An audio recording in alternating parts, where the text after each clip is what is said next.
God's presence we have come. ನಾವೆಲ್ಲರೂ ದೇವರ ಪ್ರಸನ್ನತೆಯಲ್ಲಿ ಬಂದಿದ್ದೇವೆ. So we can put away our worries. ನಮ್ಮ ಎಲ್ಲ ಚಿಂತೆಯನ್ನು ನಾವು ದೂರಕ್ಕೆ ಎಸೆದು ಬಿಡಬಹುದು. Hallelujah. Hallelujah. Hallelujah. Hallelujah. He is our rock. ಆತನೇ ನಮಗೆ ಬಂಡೆಯಾಗಿದ್ದಾನೆ. Prayer answering God. ನಮ್ಮ ಪ್ರಾರ್ಥನೆಗೆ ಉತ್ತರವನ್ನು ಕೊಡುವಾತನು. And today's sermon is on the topic seeking guidance from God and acting according to His word. ನಾವು ದೇವರಿಂದ ಮಾರ್ಗದರ್ಶನವನ್ನು ಹುಡುಕಿ ಮತ್ತು ಆತನ ವಾಕ್ಯದ ಪ್ರಕಾರವಾಗಿ ನಡೆಯುವಂಥದ್ದು ಎನ್ನುವಂಥ ಶೀರ್ಷಿಕೆಯಲ್ಲಿ ಇಂದಿನ ಸಂದೇಶವು. Hallelujah. Hallelujah. So let's refer to Psalms chapter 121 verse 1 and 2 says, ಕೀರ್ತನೆಗಳು 121ನೇ ಅಧ್ಯಾಯ 1 ಮತ್ತು 2ನೇ ವಾಕ್ಯದಲ್ಲಿ ಹೇಳಲ್ಪಟ್ಟಿದೆ, I will lift up my eyes to the hills, from whence comes my help. My help comes from the Lord who made heaven and earth. ನಾನು ಕಣ್ಣೆತ್ತಿ ಪರ್ವತಗಳ ಕಡೆಗೆ ನೋಡುತ್ತೇನೆ, ನನ್ನ ಸಹಾಯವು ಎಲ್ಲಿಂದ ಬರುವುದು? ಭೂಮ್ಯಾಕಾಶಗಳನ್ನು ನಿರ್ಮಿಸಿದ ಯೆಹೋವನಿಂದಲೇ ನನ್ನ ಸಹಾಯವು ಬರುತ್ತದೆ. Hallelujah. Hallelujah. Here psalmist says that I'll seek the help of my God. ಇಲ್ಲಿ ಕೀರ್ತನೆಗಾರನು ಹೇಳುತ್ತಾನೆ, ನಾನು ನನ್ನ ದೇವರ ಸಹಾಯವನ್ನು ಹುಡುಕುತ್ತೇನೆ ಎಂಬುದಾಗಿ. Because my help comes from my God. ಯಾಕೆಂದರೆ ನನಗೆ ಸಹಾಯವು ನನ್ನ ದೇವರಿಂದ ಬರುತ್ತಾ ಇದೆ. Hallelujah. Hallelujah. Hallelujah. Hallelujah. Whenever you do something in our lives or any activities, ನಿಮ್ಮ ಜೀವಿತದಲ್ಲಿ ಯಾವುದೇ ಕೆಲಸ ಕಾರ್ಯಗಳನ್ನು ಮಾಡುವಂಥ ಸಮಯದಲ್ಲಿ we do require the knowledge about the problems or issues that we will be facing. ನಾವು ಎದುರಿಸುತ್ತಿರುವಂಥ ಆ ಒಂದು ಸನ್ನಿವೇಶ ಇಲ್ಲವೇ ಯಾವುದೇ ಒಂದು ಘಟನೆಯ ಬಗ್ಗೆ ನಮಗೆ ಜ್ಞಾನವು ಇರಬೇಕಾಗಿದೆ. We require wisdom to understand the problem itself. ಆ ಒಂದು ಸಮಸ್ಯೆಯನ್ನು ಅರ್ಥ ಮಾಡಿಕೊಳ್ಳುವುದಕ್ಕೆ ನಮಗೆ ವಿವೇಕದ ಅವಶ್ಯಕತೆ ಇದೆ. What are the issues that we are going to face? ನಾವು ಯಾವ ಯಾವ ಕಾರ್ಯಗಳನ್ನು ಎದುರಿಸಲಿಕ್ಕೆ ಹೋಗುತ್ತೇವೆ? What direction I have to take? ನಾನು ಯಾವ ದಿಕ್ಕನ್ನು ತೆಗೆದುಕೊಳ್ಳಬೇಕು? The ability which is required, do we have that? ಅದಕ್ಕೆ ಬೇಕಾದಂಥ ಸಾಮರ್ಥ್ಯವು ನನ್ನಲ್ಲಿ ಉಂಟು. The decision that I have to take, whether it's going to be correct or wrong, I have to take a right decision. ನಾನು ತೆಗೆದುಕೊಳ್ಳುವಂಥ ತೀರ್ಮಾನವು ಸರಿಯೋ ತಪ್ಪೋ, ನಾನು ಸರಿಯಾದಂಥ ಒಂದು ತೀರ್ಮಾನವನ್ನು ತೆಗೆದುಕೊಳ್ಳಬೇಕು. What planning I have to do? ನಾನು ಯಾವ ತೀರ್ಮಾನವನ್ನು ಮಾಡಬೇಕು? What resources I have to get to execute this? ಇದನ್ನು ಮಾಡುವುದಕ್ಕೆ ಯಾವ ಯಾವ ಸಂಪನ್ಮೂಲದ ಅವಶ್ಯಕತೆ ಇದೆ? How do I prioritize the various issues? ಬೇರೆ ಬೇರೆ ಕಾರ್ಯಗಳನ್ನು ಎಲ್ಲವನ್ನು ಯಾವುದಕ್ಕೆ ಯಾವ ರೀತಿಯಾಗಿ ಪ್ರಾಮುಖ್ಯತೆಯನ್ನು ಕೊಡಬೇಕು? And the enemies that I have to face. ಮಾತ್ರವಲ್ಲದೆ ಈ ಒಂದು ಕಾರ್ಯವನ್ನು ನೆರವೇರಿಸುವುದಕ್ಕೆ ಬರುವಂಥ ಶತ್ರುವನ್ನು ನಾನು ಹೇಗೆ ಎದುರಿಸುವುದು? At times the tragedy happens and the natural calamity comes. What do I do at that time? ಕೆಲವು ಸಮಯಗಳಲ್ಲಿ ನೈಸರ್ಗಿಕವಾಗಿ ಬರುವಂಥ ಅನೇಕ ಪ್ರತಿಕೂಲಗಳನ್ನು ಹೇಗೆ ಎದುರಿಸುವುದು? Hallelujah. Hallelujah. Even if it's a simple thing, my dear friend, all these components are required. ಅದು ಬಹಳ ಸರಳವಾದಂಥ ಕಾರ್ಯವಾಗಿದ್ದರೂ ಈ ಎಲ್ಲ ಕಾರ್ಯಗಳನ್ನು ಕುರಿತಾಗಿ ನಾವು ಯೋಚಿಸಬೇಕಾಗಿದೆ.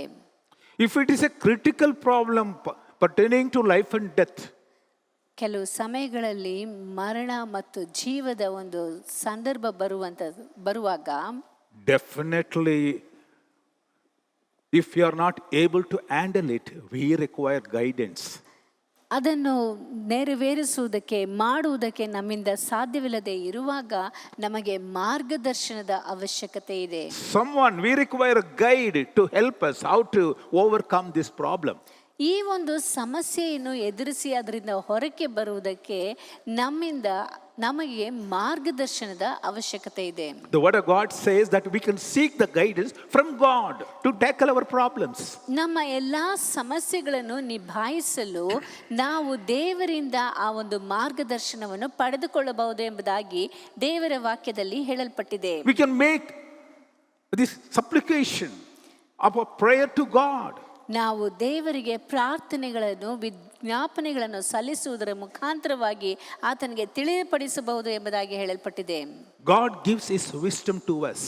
ದೇವರು ತನ್ನ ಆ ಒಂದು ವಿವೇಕವನ್ನು ನಮಗೆ ಕೊಡುತ್ತಾನೆ. That will be our compass in our journey in the sea. ನಾವು ಸಮುದ್ರದಲ್ಲಿ ಪ್ರಯಾಣ ಮಾಡುವಾಗ ಆ ಒಂದು ದೇವರ ಮಾರ್ಗದರ್ಶನವು ನಮಗೆ ದಿಕ್ಸೂಚಿಯಾಗಿ ಕಾಣಲ್ಪಡುತ್ತದೆ. That wisdom of God gives us the direction, the path we have to take. ಯಾವ ಮಾರ್ಗವನ್ನು ನಾವು ಹಿಡಿಯಬೇಕೆಂಬುದಾಗಿ ದೇವರು ನಮಗೆ ಮಾರ್ಗದರ್ಶನವನ್ನು ಮಾಡುವ ಆತನಾಗಿದ್ದಾನೆ. It gives the insight of that problem. ಆ ಒಂದು ಸಮಸ್ಯೆಯನ್ನು ಕುರಿತಾಗಿ ಹೆಚ್ಚಾಗಿ ಅರ್ಥ ಮಾಡಿಕೊಳ್ಳಲು ಸಹಾಯ ಮಾಡುತ್ತದೆ. We may be confused at times. So this wisdom, this understanding from God gives us the clarity. ನಾವು ಕೆಲವು ವೇಳೆಗಳಲ್ಲಿ ಗೊಂದಲಕ್ಕೆ ಒಳಗಾಗುತ್ತೇವೆ. ಆದರೆ ದೇವರ ಒಂದು ಜ್ಞಾನವು ಈ ಒಂದು ಕಾರ್ಯಗಳನ್ನು ಕುರಿತಾಗಿ ನಮಗೆ ಸರಿಯಾಗಿ ತಿಳಿಯಪಡಿಸುವಂಥದ್ದು ಮತ್ತು ಅರ್ಥ ಮಾಡಿಸುವಂಥದ್ದಾಗಿರುತ್ತದೆ. The wisdom of God is from the word of God. ದೇವರ ಆ ಒಂದು ವಿವೇಕವು ಎಂದು ಹೇಳುವುದಾದರೆ ಅದು ದೇವರ ವಾಕ್ಯವಾಗಿ ಕಾಣಲ್ಪಡುತ್ತದೆ. In Psalms 105 says, your word is a lamp for my feet, a light on my path. ಕೀರ್ತನೆಗಳು 119ನೇ ಅಧ್ಯಾಯ 105ನೇ ವಾಕ್ಯದಲ್ಲಿ ಹೇಳಲ್ಪಟ್ಟಿದೆ, ನಿನ್ನ ವಾಕ್ಯವು ನನ್ನ ಕಾಲಿಗೆ ದೀಪವು ನನ್ನ ದಾರಿಗೆ ಬೆಳಕು ಆಗಿದೆ. So as we start moving in our journey, my dear friend, when it looks totally dark and we are confused and we don't have any clarity, that time, my dear friend, seeking guidance from God to give us a light, a lamp for my feet, a light for my path. ನಾವು ನಮ್ಮ ಜೀವಿತದಲ್ಲಿ ಮಾರ್ಗವು ತಿಳಿಯದಂತೆ ಅದರಲ್ಲಿ ಹೇಗೆ ನಡೆಯುವುದು ಎಂಬುದಾಗಿ ಗೊಂದಲದಲ್ಲಿ ಇರುವಂಥ ಸಮಯದಲ್ಲಿ ದೇವರ ವಾಕ್ಯವನ್ನು ಓದುವಾಗ ಅದು ನಮ್ಮ ಕಾಲಿಗೆ ದೀಪವು ಮತ್ತು ನಮ್ಮ ದಾರಿಗೆ ಬೆಳಕು ಆಗಿ ಕಂಡುಬರುತ್ತದೆ. So the guidance from God comes through the word of God. ದೇವರ ಮಾರ್ಗದರ್ಶನವು ದೇವರ ವಾಕ್ಯದಿಂದ ನಮಗೆ ಬರುತ್ತದೆ. The word of God become the lamp and the light in our journey. ನಮ್ಮ ಒಂದು ಪ್ರಯಾಣದಲ್ಲಿ ದೇವರ ವಾಕ್ಯವು ನಮಗೆ ದೀಪವು ಬೆಳಕು ಆಗಿ ಕಂಡು ಬರುತ್ತದೆ. Hallelujah. Hallelujah. Hallelujah. Hallelujah. It may be a life and death problem. Don't worry. When we require guidance, seek the face of God. ನಮ್ಮ ಜೀವಿತದಲ್ಲಿ ನಮಗೆ ಮರಣ ಮತ್ತು ಜೀವ ಮಧ್ಯದಲ್ಲಿ ಇರುವಂಥ ಹೋರಾಟವಾಗಿ ಕಂಡುಬರಬಹುದು. ಆದರೂ ಸಹ ಆ ಸಮಯದಲ್ಲಿಯೂ ದೇವರ ವಾಕ್ಯವನ್ನು ನಾವು ಎದುರು ನೋಡುವಂಥವರಾಗಿ ಕಾಣಲ್ಪಡಬೇಕು. The Spirit of God plays a vital role in our journey. ನಮ್ಮ ಪ್ರಯಾಣದಲ್ಲಿ ದೇವರ ವಾಕ್ಯವು ಒಂದು ಮುಖ್ಯವಾದಂಥ ಪಾತ್ರವನ್ನು ವಹಿಸುತ್ತದೆ. The various problems we face, if we have to overcome that, we require instruction from the Spirit of God. ನಮ್ಮ ಜೀವಿತದಲ್ಲಿ ಪ್ರಯಾಣದಲ್ಲಿ ನಾವು ಹೋಗುವಂಥ ಸಮಯದಲ್ಲಿ ನಮಗೆ ಬೇಕಾಗಿರುವಂಥದ್ದು ದೇವರ ಮಾರ್ಗದರ್ಶನವು ಆತನ ಉಪದೇಶವೂ ಆಗಿ ಕಾಣಲ್ಪಡುತ್ತದೆ.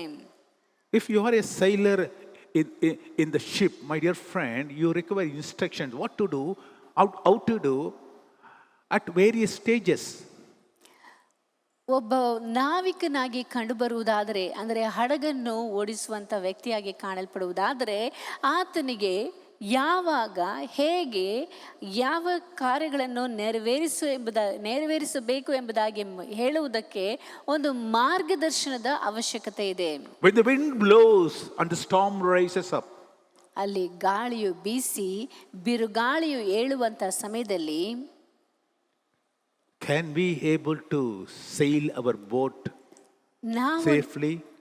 ನಾವು ನಮ್ಮ ಆ ಒಂದು ಹಡಗನ್ನು ನಡೆಸುವುದಕ್ಕೆ ಸಾಧ್ಯ ಉಂಟು. Psalms 32 8 says, I will instruct you and teach you the way you should go. I will counsel you with my loving eye on you. ಕೀರ್ತನೆಗಳು 32ನೇ ಅಧ್ಯಾಯ 8ನೇ ವಾಕ್ಯದಲ್ಲಿ ಹೇಳಲ್ಪಟ್ಟಿದೆ, ನಿನ್ನನ್ನು ಉಪದೇಶಿಸಿ ನಡೆಯಬೇಕಾದ ಮಾರ್ಗವನ್ನು ತಿಳಿಸುವೆನು, ನಿನ್ನನ್ನು ಕಟಾಕ್ಷಿಸಿ ಆಲೋಚನೆ ಹೇಳುವೆನು. Hallelujah. Hallelujah. Hallelujah. Hallelujah. To tackle any problem in your life, my dear friend, it may be small or it may be big. ನಿನ್ನ ಜೀವಿತದಲ್ಲಿ ಚಿಕ್ಕದಾಗಲಿ ದೊಡ್ಡದಾಗಲಿ ಎಂಥ ಸಮಸ್ಯೆ ಆಗಲಿ ಅದನ್ನು ನಿಭಾಯಿಸುವುದಕ್ಕೆ We require guidance from God. ನಮಗೆ ದೇವರಿಂದ ಮಾರ್ಗದರ್ಶನದ ಅವಶ್ಯಕತೆ ಇದೆ. The word of God, the Spirit of God, they help us. ದೇವರ ವಾಕ್ಯವು, ದೇವರ ಆ ಒಂದು ಆತ್ಮನು ನಮಗೆ ಸಹಾಯ ಮಾಡುವಂಥದ್ದಾಗಿದೆ. So it is better for us to wait for God to give us instruction, to throw light on our path, rather than we hastily take some decision. ನಾವು ನಮ್ಮ ಜೀವಿತದಲ್ಲಿ ನಡೆಯುವಾಗ ಕಾಯುತ್ತಾ ಇರುವಂಥದ್ದು ಒಳ್ಳೆಯದು. ಆತನು ನಮ್ಮ ಜೀವಿತದಲ್ಲಿ ನಮಗೆ ಬೆಳಕಾಗಿರುವುದಕ್ಕೆ, ಸಹಾಯ ಮಾಡುವುದಕ್ಕೆ ನಾವು ಕಾಯಬೇಕು. ಜೀವಿತದಲ್ಲಿ ನಾವು ಬಹಳ ಬೇಗ ದುಡುಕಿನಿಂದ ಯಾವುದೇ ತೀರ್ಮಾನವನ್ನು ತೆಗೆದುಕೊಳ್ಳುವುದಕ್ಕಿಂತ ಮುಂಚೆ ಕಾಯಬೇಕಾಗಿದೆ. No doubt it is a fast moving world. ಈ ಒಂದು ಜೀವನವನ್ನು ನೋಡಬೇಕಾದ್ರೆ ಪ್ರಪಂಚದಲ್ಲಿ ಎಲ್ಲವೂ ಬಹಳ ವೇಗವಾಗಿ ನಡೆಯುತ್ತಾ ಇದೆ. People do the rat race. ಜನರು ಬಹಳ ವೇಗವಾಗಿ ತಮ್ಮ ಕೆಲಸಗಳನ್ನು ಮುಗಿಸುತ್ತಾ ಇದ್ದಾರೆ. They are impatient even to wait for God's answer. ದೇವರ ಉತ್ತರಕ್ಕಾಗಿ ಕಾಯುವುದಕ್ಕೂ ಅವರು ತಾಳ್ಮೆ ಇಲ್ಲದಂತವರಾಗಿ ಕಾಣಲ್ಪಡುತ್ತಾ ಇದ್ದಾರೆ. Maybe there are so many reasons we are hard pressed to take some decisions. ಕೆಲವು ವೇಳೆಗಳಲ್ಲಿ ಅನೇಕ ಕಾರ್ಯಗಳು, ಅನೇಕ ಕಾರಣಗಳು ಉಂಟು ನಾವು ಯಾಕೆ ಆ ಒಂದು ತೀರ್ಮಾನವನ್ನು ತೆಗೆದುಕೊಂಡಿದ್ದೇವೆ ಎಂಬುದಾಗಿ ಹೇಳುವುದಕ್ಕೆ. But I tell you one thing, it's better to wait for God. ಆದರೂ ನಾನು ನಿಮಗೆ ಹೇಳುವಂಥದ್ದು, ದೇವರಿಗಾಗಿ ಕಾಯುವಂಥದ್ದು ಒಳ್ಳೆಯದು. Saul took a hasty decision, he lost his kingdom. ಸೌಲನು ದುಡುಕಿನಿಂದ ತೀರ್ಮಾನವನ್ನು ತೆಗೆದುಕೊಂಡದ್ರಿಂದ ತನ್ನ ರಾಜ್ಯಭಾರವನ್ನೇ ಕಳೆದುಕೊಳ್ಳುತ್ತಾನೆ. No doubt he had taken the hasty decision because of the people's pressure. ಜನರ ಒತ್ತಡದಿಂದ ಆತನು ಆ ಒಂದು ದುಡುಕಿನ ಒಂದು ತೀರ್ಮಾನವನ್ನು ತೆಗೆದುಕೊಂಡನು ಎಂಬುದಕ್ಕೆ ಹೇಳುವುದಕ್ಕೆ ಸಂಶಯವಿಲ್ಲ. Any urgency, my dear friend, can wait for God. ಯಾವುದೇ ವಿಧವಾದಂಥ ಆತುರವಾದಂಥ ಕೆಲಸವಿದ್ದರೂ ಸಹ ದೇವರಿಗಾಗಿ ಕಾಯುವಂಥದ್ದು ಒಳ್ಳೆಯದು. Hallelujah. Lamentation chapter 3 verse 25 and 26 says, ಪ್ರಲಾಪಗಳು 3ನೇ ಅಧ್ಯಾಯ 25-26ನೇ ವಾಕ್ಯದಲ್ಲಿ ಹೇಳಲ್ಪಟ್ಟಿದೆ, The Lord is good to those whose hope is in Him, to the one who seeks Him. It is good to wait quietly for the salvation of the Lord. ಪ್ರಲಾಪಗಳು 3ನೇ ಅಧ್ಯಾಯ 25-26ನೇ ವಾಕ್ಯದಲ್ಲಿ ಹೇಳಲ್ಪಟ್ಟಿದೆ, ಯೆಹೋವನು ತನ್ನನ್ನು ನಿರೀಕ್ಷಿಸುವವರಿಗೂ ಹುಡುಕುವವರಿಗೂ ಮಹೋಪಕಾರಿಯಾಗಿದ್ದಾನೆ. ಯೆಹೋವನ ರಕ್ಷಣಾ ಕಾರ್ಯವನ್ನು ಎದುರು ನೋಡುತ್ತಾ ಶಾಂತವಾಗಿ ಕಾದುಕೊಂಡಿರುವುದು ಒಳ್ಳೆಯದು. The wind may blow and the storm may rise. My dear friend, your boat may be shattered here and there. But even then, wait for God. ಅಲ್ಲಿ ಗಾಳಿಯು ಬೀಸುತ್ತಾ ಬಿರುಗಾಳಿಯು ಏಳುತ್ತಾ ಇರಬಹುದು, ನಮ್ಮ ಜೀವನವೆನ್ನುವಂಥ ಹಡಗು ಅಲ್ಲಕಲ್ಲೋಲವಾಗುತ್ತಾ ಇರಬಹುದು. ಆದರೂ ಸಹ ದೇವರಿಗಾಗಿ ಕಾಯುತ್ತಾ ಇರುವಂಥದ್ದು ಒಳ್ಳೆಯದು. Instead of we handling the problem without knowing the subject, without no knowledge on it, without any wisdom, and without not knowing the correct path, my dear friend, it's better to hand over the problem to the God who conquered the death. ನಾವು ನಮಗೆ ಬರುವಂಥ ಸಮಸ್ಯೆಗಳನ್ನು ನಾವೇ ಎದುರಿಸುವುದಕ್ಕಿಂತ ಅದರ ಬಗ್ಗೆ ಏನೂ ತಿಳಿಯದಂತೆ ಆ ಒಂದು ಸಮಸ್ಯೆಯಿಂದ ಏನಾಗುತ್ತದೆ, ಅದರಿಂದ ನಾವು ಈ ರೀತಿ ಮಾಡುವುದರಿಂದ ಸಮಸ್ಯೆಯ ಪ್ರತಿಫಲವು ಏನು ಎಂಬುದಾಗಿ ತಿಳಿಯದಂತೆ ನಾವೇ ಅದನ್ನು ಎದುರಿಸುವುದಕ್ಕಿಂತ ದೇವರಿಗಾಗಿ ಕಾಯುತ್ತಾ ಇರುವಂಥದ್ದು ಒಳ್ಳೆಯದು. ಯಾಕೆಂದರೆ ಆತನು ಮೃತ್ಯುವನ್ನೇ ಜಯಿಸಿದಾತನು. Hallelujah. Hallelujah. Let's hand over the problem. Who conquered it already? ಮೊದಲೇ ಅದನ್ನೆಲ್ಲವನ್ನು ಜಯಿಸಿದಂತ ದೇವರ ಕೈಯಲ್ಲಿ ಆ ಒಂದು ಸಮಸ್ಯೆಯನ್ನು ಒಪ್ಪಿಸಿಕೊಡಿ. He is the Alpha and the Omega, the beginning and the end. ಆತನೇ ಆದಿಯೂ ಅಂತ್ಯವೂ ಆಗಿ ಕಾಣಲ್ಪಡುತ್ತಾನೆ. Hallelujah. Hallelujah. Hallelujah. Hallelujah. Sometimes we feel affected by this, afflicted by the problems around. ನಮ್ಮ ಸುತ್ತಮುತ್ತಲು ಇರುವಂತಹ ಕಾರ್ಯಗಳನ್ನು ನೋಡಿ ನಾವು ಗೊಂದಲಕ್ಕೆ ಒಳಗಾಗುತ್ತೇವೆ. Sometimes we really undergo pain and suffering. ಕೆಲವು ವೇಳೆಗಳಲ್ಲಿ ನಾವು ನೋವನ್ನು ಅನುಭವಿಸುತ್ತೇವೆ. But my dear friend, I just tell you, even if we suffer the pain, even if we undergo certain difficulties, it's better to wait for God.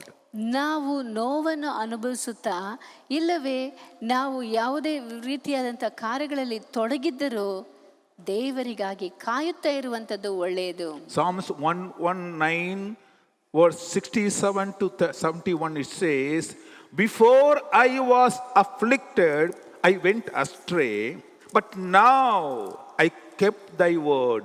It is good for me that I have been afflicted, that I might learn thy statutes.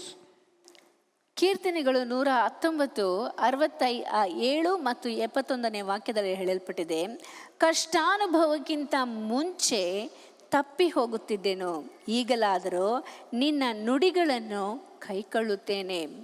ಕಷ್ಟಾನುಭವವು ಹಿತಕರವಾಯಿತು, ಆದ್ದರಿಂದಲೇ ನಿನ್ನ ನಿಬಂಧನೆಗಳನ್ನು ಕಲಿತೆನು. Hello, sometimes we look at things through our worldly eyes. ಕೆಲವು ವೇಳೆಗಳಲ್ಲಿ ನಾವು ಈ ಲೌಕಿಕವಾದಂಥ ಕಣ್ಣುಗಳಿಂದ ನಮ್ಮ ಸಮಸ್ಯೆಗಳನ್ನು ನಾವು ನೋಡುತ್ತೇವೆ. We don't have a far reaching sight. ನಮಗೆ ದೂರದೃಷ್ಟಿ ಎನ್ನುವುದು ಕಾಣಲ್ಪಡುವುದಿಲ್ಲ. What's going to happen tomorrow or day after tomorrow, even after 10 years, after 20 years, what's going to happen? We have no idea. ನಾಳೆ ನಾಡಿದ್ದು ಕೆಲವು ವರ್ಷಗಳ ನಂತರ 10 ವರ್ಷಗಳ ನಂತರ ಏನು ನಡೆಯುತ್ತದೋ ಎಂಬುದಾಗಿ ನಮಗೆ ಗೊತ್ತಿಲ್ಲ. Sometimes you have to pass through the dark valleys. ಕೆಲವು ವೇಳೆಗಳಲ್ಲಿ ನಾವು ಕಾರ್ಗತ್ತಲಿನ ಕಣಿವೆಯನ್ನು ಹಾದು ಹೋಗಬೇಕಾಗುತ್ತದೆ. Maybe sometimes we have to cross this sea. ಕೆಲವು ವೇಳೆಗಳಲ್ಲಿ ನಾವು ಸಮುದ್ರವನ್ನು ದಾಟಬೇಕಾಗುತ್ತದೆ. But mind you, all these things, if God allows it, it's all for our good. ಈ ಎಲ್ಲ ಕಾರ್ಯಗಳನ್ನು ನಾವು ಬಿಟ್ಟು ಬಿಡಬೇಕು. ಯಾಕೆಂದರೆ ಇವು ಎಲ್ಲವೂ ನಮಗೆ ಒಳ್ಳೆಯದಕ್ಕಾಗಿಯೇ ನಡೆಯುತ್ತದೆ. Everything works together for good for them that love God. ದೇವರನ್ನು ಪ್ರೀತಿಸುವಂತವರಿಗೆ ಎಲ್ಲವೂ ಒಳ್ಳೆಯದಕ್ಕಾಗಿಯೇ ನಡೆಯುತ್ತದೆ. Through which we learn the statutes of God, the purpose and the plan of God. ಈ ಎಲ್ಲ ಕಷ್ಟಗಳ ಮಧ್ಯದಲ್ಲಿ, ಸಮಸ್ಯೆಗಳ ಮಧ್ಯದಲ್ಲಿ ನಾವು ದೇವರ ತೀರ್ಮಾನವನ್ನು, ದೇವರ ನಿಬಂಧನೆಗಳನ್ನು ಹೆಚ್ಚಾಗಿ ಕಲಿತುಕೊಳ್ಳುವುದಕ್ಕೆ ಸಾಧ್ಯವಾಗುತ್ತದೆ. If we are affected by the problems, my dear friend, it's better to get affected and be close to God rather than trying to escape from the problem, do our own things and go away from God. ಸಮಸ್ಯೆಗಳು ಬರುವಂತಹ ಸಮಯದಲ್ಲಿ ಅದು ಒಳ್ಳೆಯದು ಎಂಬುದಾಗಿ ತಿಳಿದುಕೊಂಡು ದೇವರಿಗೆ ಹತ್ತಿರವಾಗುವಂಥದ್ದು ಒಳ್ಳೆಯದು. ಅದು ಮಾತ್ರವಲ್ಲದೆ ಸಮಸ್ಯೆ ಬಂದಿತು ಎಂಬುದಾಗಿ ಹೇಳಿದ ತಕ್ಷಣ ನಾವೇ ನಮ್ಮ ಕೈಯಿಂದ ನಮಗಿರುವಂಥ ಜ್ಞಾನದಲ್ಲಿ ಇದನ್ನು ಹೀಗೆ ಮಾಡಬಹುದು, ಹಾಗೆ ಮಾಡಬಹುದು ಎಂಬುದಾಗಿ ಹೇಳಿ ದೇವರಿಂದ ದೂರ ಹೋಗುವುದಕ್ಕಿಂತ ಆತನಿಗೆ ಹತ್ತಿರದಲ್ಲಿ ಕಾಣಲ್ಪಡುವುದು ಒಳ್ಳೆಯದು. Hallelujah. Hallelujah. Hallelujah. It's better to be with a God who conquered everything. ಎಲ್ಲವನ್ನು ಜಯಿಸಿದಂತ ಯೇಸುವಿನ ಹತ್ತಿರಕ್ಕೆ ನಾವು ಬರುವಂತದ್ದು ಒಳ್ಳೆಯದು. He'll never leave you alone. ಆತನು ನಿಮ್ಮನ್ನು ಒಂಟಿಯಾಗಿ ಬಿಡುವುದಿಲ್ಲ. Hallelujah. Hallelujah. And by the process of being with him, we learn the statutes, the plan, the purpose which God has for us. ಈ ಎಲ್ಲ ಕಾರ್ಯಗಳಲ್ಲಿ ಹಾದು ಹೋಗುವುದರಿಂದ ದೇವರು ನಮಗಾಗಿ ಇಟ್ಟಿರುವಂಥ ತೀರ್ಮಾನವನ್ನು, ಆತನು ನಮಗೆ ಇಟ್ಟಿರುವಂಥ ಕಾರ್ಯಗಳನ್ನು, ಆತನ ನಿಬಂಧನೆಗಳನ್ನು ನಾವು ಕಲಿತುಕೊಳ್ಳುವುದಕ್ಕೆ ಸಾಧ್ಯವಾಗುತ್ತದೆ. By this, God reveals so many things which we might not have seen it with our naked eye. ನಾವು ನಮ್ಮ ಬೆತ್ತಲೆಯ ಕಣ್ಣುಗಳಿಂದ ಕಾಣುವುದಕ್ಕೆ ಸಾಧ್ಯವಾಗದೇ ಇರುವಂಥ ಕಾರ್ಯಗಳನ್ನು, ಗುಪ್ತವಾದದನ್ನು ದೇವರು ನಮಗೆ ಗೋಚರಪಡಿಸುವತನಾಗಿದ್ದಾನೆ. How do you know that that person is a good friend or that relative is a good relative? ಆ ಒಂದು ಬಂಧುವು ಒಳ್ಳೆಯವನು ಇಲ್ಲವೇ ಸ್ನೇಹಿತನು ಒಳ್ಳೆಯವನು ಎಂಬುದಾಗಿ ನಿಮಗೆ ಹೇಗೆ ತಿಳಿಯುತ್ತದೆ? When you are having lot of money and hale and healthy, ನಿಮಗೆ ಹೆಚ್ಚು ಹಣವು ಇರುವಾಗ, ಆರೋಗ್ಯದಿಂದ ಇರುವಂಥ ಸಮಯದಲ್ಲಿ, do you know that that man is a good man or a bad man? ಆ ವ್ಯಕ್ತಿಯು ಒಳ್ಳೆಯ ವ್ಯಕ್ತಿಯ ಇಲ್ಲ ಕೆಟ್ಟವನ ಎಂಬುದಾಗಿ ಹೇಗೆ ಗೊತ್ತಾಗುತ್ತದೆ? Whether you can trust him or not to trust him? ಆತನನ್ನು ನಂಬಬೇಕೋ ಇಲ್ಲವೋ ಎಂಬುದು. Hello. When you do not have any penny in your hand and your health is so bad, then that time you will know who are the good people around you, who don't desert you, who don't disown you. ನಿಮ್ಮ ಬಳಿಯಲ್ಲಿ ಹಣ ಏನೂ ಇಲ್ಲದೆ ಇರುವಾಗ, ಅನಾರೋಗ್ಯದಿಂದ ಇರುವಂಥ ಸಮಯದಲ್ಲಿ ನಿಮ್ಮ ಜನರು ಯಾರು, ನಿಮ್ಮ ಹತ್ತಿರದಲ್ಲಿ ಇರುವಂಥವ್ರು ಯಾರು, ಯಾರನ್ನು ನೀವು ನಂಬಬೇಕು, ಯಾರು ನಿಮ್ಮನ್ನು ಕೈ ಬಿಡದೆ ಇರುವಂಥವರು ಎಂಬುದಾಗಿ ಆಗ ಮಾತ್ರವೇ ನೀವು ತಿಳಿದುಕೊಳ್ಳುವುದಕ್ಕೆ ಸಾಧ್ಯವಾಗುತ್ತದೆ. Hallelujah. Hallelujah. Do you understand? Sometimes we need to pass through these to understand people. There are so many such things God reveals to us.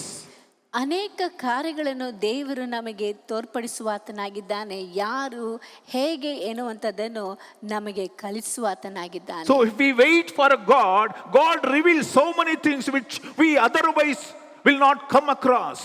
ನಾವು ದೇವರಿಗೆ ಕಾಯುತ್ತಾ ಇರುವಂಥ ಸಮಯದಲ್ಲಿ ನಮಗೆ ತಿಳಿಯದೇ ಇರುವಂಥ ಮತ್ತು ನಮ್ಮ ಜೀವಿತದಲ್ಲಿ ನಾವು ಕಾಣದೇ ಇರುವಂಥ ಕಾರ್ಯಗಳನ್ನು ದೇವರು ನಮಗೆ ತಿಳಿಯಪಡಿಸುವ ಆತನಾಗಿದ್ದಾನೆ. Hallelujah. Hallelujah. It is better to seek God, His guidance.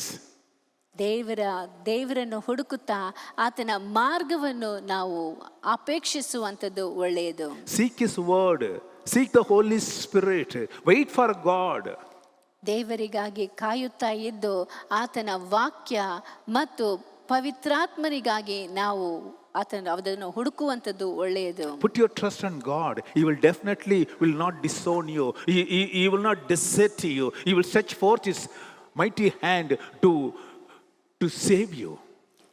ನಾವು ದೇವರನ್ನು ಹುಡುಕುತ್ತಾ ಇರುವಂಥ ಸಮಯದಲ್ಲಿ ಆತನ ಸಹಾಯವನ್ನು ಹುಡುಕುವಾಗ ಆತನು ನಮ್ಮನ್ನು ಕೈ ಬಿಡುವಂಥವನಲ್ಲ, ನಮ್ಮನ್ನು ಬಿಟ್ಟು ತಳ್ಳಿಬಿಡುವಂಥ ದೇವರಲ್ಲ. ಆದರೆ ತನ್ನ ಕೈ ಚಾಚಿ ನಿಮಗೆ ಬೇಕಾಗಿರುವಂಥದ್ದನ್ನು ಮಾಡುವಾತನಾಗಿದ್ದಾನೆ. In Bible, 2 Kings chapter 13, this is a beautiful narration of what happened between a king and the prophet. ಇಲ್ಲಿ ಸತ್ಯವೇದದಲ್ಲಿ ಒಂದು ಅರಸನು ಮತ್ತು ಪ್ರವಾದಿಯ ಮಧ್ಯದಲ್ಲಿ ನಡೆದಂಥ ಒಂದು ಘಟನೆಯನ್ನು ವಿವರಿಸಲಾಗಿದೆ. There was a young king of Israel by name Joash. He was in trouble. ಅಲ್ಲಿ ಯೋವಾಷ ಎಂದು ಹೇಳಲ್ಪಡುವಂಥ ಒಬ್ಬ ಪ್ರೌಢಾವಸ್ಥೆಯಲ್ಲಿರುವಂಥ ಅರಸನನ್ನು ಕಾಣುತ್ತೇವೆ. ಆತನು ಸಮಸ್ಯೆಯಲ್ಲಿ ಇರುವಂಥ ಸಮಯದಲ್ಲಿ, He was a king of Israel. He was surrounded by enemies. ಆತನು ಇಸ್ರಾಯೇಲ್ಯರ ಅರಸನಾಗಿದ್ದನು, ಆದರೆ ಸುತ್ತಲೂ ಆತನನ್ನು ಶತ್ರುಗಳು ಆವರಿಸಿಕೊಂಡಿದ್ದರು. Heavy pressure around him. ಆತನ ಸುತ್ತಲೂ ಬಹಳವಾದಂಥ ಒತ್ತಡವು. But if you really ask whether that king was a good king, no. He did so many bad things in the eyes of God. ಆ ಅರಸನು ಒಳ್ಳೆಯವನು ಎಂಬುದಾಗಿ ಕೇಳಬಹುದು, ಆದರೆ ಅವನು ದೇವರ ದೃಷ್ಟಿಯಲ್ಲಿ ಕೆಟ್ಟ ಕಾರ್ಯಗಳನ್ನು ಸಹ ಮಾಡಿದನು. He never followed God's word. ಆತನು ದೇವರ ವಾಕ್ಯವನ್ನು ಹಿಂಬಾಲಿಸಿದಂತವನಲ್ಲ, but he was a king of Israel. ಆದರೆ ಅವನು ಇಸ್ರಾಯೇಲ್ಯರ ಅರಸನಾಗಿದ್ದನು. So when the pressure came all around, ಆತನ ಸುತ್ತಲೂ ಒತ್ತಡವು ಬರುವಂತ ಸಮಯದಲ್ಲಿ he did not know what to do. ಅವನಿಗೆ ಏನು ಮಾಡುವುದು ಎಂಬುದಾಗಿ ತೋಚಲಿಲ್ಲ. He didn't have experience of fighting a war. ಆತನಿಗೆ ಯುದ್ಧದಲ್ಲಿ ಹೋಗಿ ಯುದ್ಧ ಮಾಡುವಂತ ಒಂದು ಅನುಭವವೂ ಇರಲಿಲ್ಲ. The Syrian king came against him. ಅರಾಮ್ಯರ ಅರಸರು ಆತನಿಗೆ ವಿರುದ್ಧವಾಗಿ ಬಂದರು. Hallelujah. Hallelujah. So but one thing he has done in his life. ಅವನ ಜೀವಿತದಲ್ಲಿ ಒಂದು ಕಾರ್ಯವನ್ನು ಮಾಡಿದನು. When the problem was too big to handle, he searched for God and searched for the guidance of God. ಆತನಿಗೆ ಸಮಸ್ಯೆಯು ಎದುರಿಸುವುದಕ್ಕೆ ತನ್ನ ಕೈಯಲ್ಲಿ ಆಗದೇ ಇರುವಂತಹ ಸಮಯದಲ್ಲಿ ಆತನು ದೇವರನ್ನು ಹುಡುಕುವುದಕ್ಕೆ ಪ್ರಾರಂಭಿಸಿದನು. That time there was a prophet by name Elisha. ಆ ಒಂದು ಸಮಯದಲ್ಲಿ ಪ್ರವಾದಿಯಾದಂಥ ಎಲೀಷನಿದ್ದನು. But to the lack of the king, Elisha was in his deathbed. ಆ ಒಂದು ಸಮಯದಲ್ಲಿ ಎಲೀಷನು ತನ್ನ ಮರಣಾವಸ್ಥೆಯಲ್ಲಿ ಕಾಣಲ್ಪಡುತ್ತಾನೆ. Just imagine the king, because the Elisha used to be the channel between God and the people. Elisha used to get instruction from God, pass on to the king, and you will get the revealing about the enemies, what the enemies are doing, what enemy kings are doing. Everything you will collect it from God and give to the Israel king so that they will win war. ಇಲ್ಲಿ ಎಲೀಷನು ಇಸ್ರಾಯೇಲರು ಮತ್ತು ದೇವರ ಮಧ್ಯದಲ್ಲಿ ಇರುವಂಥ ವ್ಯಕ್ತಿಯಾಗಿದ್ದು, ದೇವರು ಕೊಡುವಂಥ ಉಪದೇಶವನ್ನು ಮಾರ್ಗದರ್ಶನವನ್ನು ಇಸ್ರಾಯೇಲರಿಗೆ ತಿಳಿಸುವಂಥ ವ್ಯಕ್ತಿಯಾಗಿದ್ದನು. ಮಾತ್ರವಲ್ಲದೆ ಇವರಿಗೆ ಇರುವಂಥ ವಿರುದ್ಧವಾಗಿ ಕಾಣಲ್ಪಡುವಂಥ ಆ ಎಲ್ಲ ಶತ್ರುಗಳ ತೀರ್ಮಾನವನ್ನು, ಅವರ ಉದ್ದೇಶಗಳನ್ನು ದೇವರಿಂದ ತಿಳಿದುಕೊಂಡು ಇಸ್ರಾಯೇಲರಿಗೆ ತಿಳಿಸಿ ಇವರು ಸರಿಯಾಗಿ ನಡೆಯುವಂತೆ ಅವರನ್ನು ಕಾಪಾಡುವಂಥ ರೀತಿಯಲ್ಲಿ ಎಲೀಷನು ಕಂಡು ಬಂದನು. So when the King Joash was seeking the guidance from a God, unfortunately to his luck, the prophet is in deathbed. ಎಲ್ಲಿ ಯೋವಾಷನು ಅಲ್ಲಿ ಸಹಾಯವನ್ನು ಹುಡುಕುವಂತ ಸಮಯದಲ್ಲಿ ಪ್ರವಾದಿಯಾದಂಥ ಎಲೀಷನು ತನ್ನ ಮರಣಾವಸ್ಥೆಯಲ್ಲಿ So ಕಾಣಲ್ಪಡುತ್ತಾನೆ. what to do now? ಈಗ ಏನು ಮಾಡುವುದು, Where to go? ಎಲ್ಲಿ ಹೋಗುವುದು? Even then the king decided, whatever it is, let me go to the prophet. ಆದರೂ ಸಹ ಅಲ್ಲಿ ಅರಸನು ಏನೇ ಆಗಲಿ ನಾನು ಒಂದು ಪ್ರವಾದಿಯ ಬಳಿಯಲ್ಲಿ ಹೋಗುವೆನು. When the door seems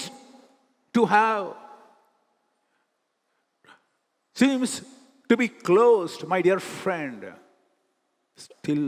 still seek the God. ಎಲ್ಲ ಕಡೆಗಳಲ್ಲಿಯೂ ಬಾಗಿಲುಗಳು ಮುಚ್ಚಿಕೊಂಡಿರುವಂಥ ಸಮಯದಲ್ಲಿಯೂ ಸಹ ದೇವರನ್ನು ಹುಡುಕಿರಿ. Maybe all the doors are closed or they are getting closed and you have no alternative. My dear friend, even then, seek the guidance from God.